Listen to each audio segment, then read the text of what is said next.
Welcome back to Adventism 101. Today we're going to talk about one of the most misunderstood teaching of the Seventh-day Adventist Church, the Seventh-day Sabbath. Now, when people hear the word Sabbath, they immediately think of rules, things you can't do, things you shouldn't do, restrictions. But that's not how the Bible introduces the Sabbath.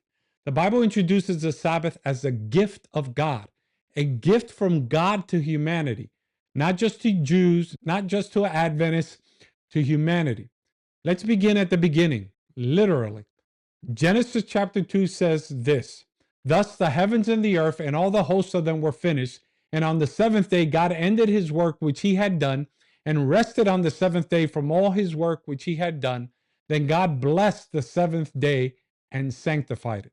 Notice something? This takes place before sin, before Israel, before Moses, before the Ten Commandments, before there was a single Jew on the earth. The Sabbath was established at creation. Listen, God rested, God blessed, God sanctified. The Sabbath is rooted in creation itself. Every week, God invites humanity to stop and remember a profound truth. You are not God. You didn't create yourself. You do not sustain yourself. You are a creature loved by your Creator. The Sabbath reminds us who God is and who we are. And in a world obsessed with productivity, performance, achievement, that may be more important than ever.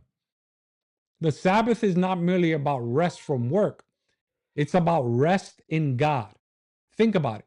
For 6 days we labor, for 6 days we build, for 6 days we strive, for 6 days we produce. Then one day a week, God says, stop. The world will keep spinning without you. The value is not found in your productivity. Your identity is not found in your career. Your worth is not found in your accomplishment. Come spend time with me, God says. What other commandment is so relational? The Sabbath is a weekly appointment with God, a weekly appointment to rest with your Creator. Now, some people say that was only for the Jews, but Jesus disagreed. In Mark chapter 2, Jesus said the Sabbath was made for man and not man for the Sabbath. Notice he didn't say the Sabbath was made for the Jews. He said it was made for man, humanity, for mankind. The Sabbath was created as a blessing for the human race. But what about Sunday? This is where many Christians are surprised, because when they begin searching scripture, they discover something unexpected. There is no Bible verse that says the Sabbath has been changed to Sunday. There's no command from Jesus. There's no command from Peter. There's no command from Paul. And there is no verse saying, keep the first day holy. You think about it. Paul, in all his writings, which he expounded on the death, burial, and resurrection of Jesus Christ, never spoke of a change of the day. The Bible never says keep the first day holy, or that the seventh day has been abolished, or that the resurrection transferred holiness from Saturday to Sunday. Those verses simply do not exist. Now, some people point to the resurrection, and let me be clear. The resurrection is central to Christianity. Without it, we have no gospel. But nowhere does the Bible say that Christ's resurrection changed the day God blessed at creation. The resurrection is glorious, but scripture never connects it with the changing of the Sabbath commandment. Others point to gatherings on the first day of the week. Yes, there were some of those. There are references to believers meeting on Sunday, but there are also references to believers meeting every day.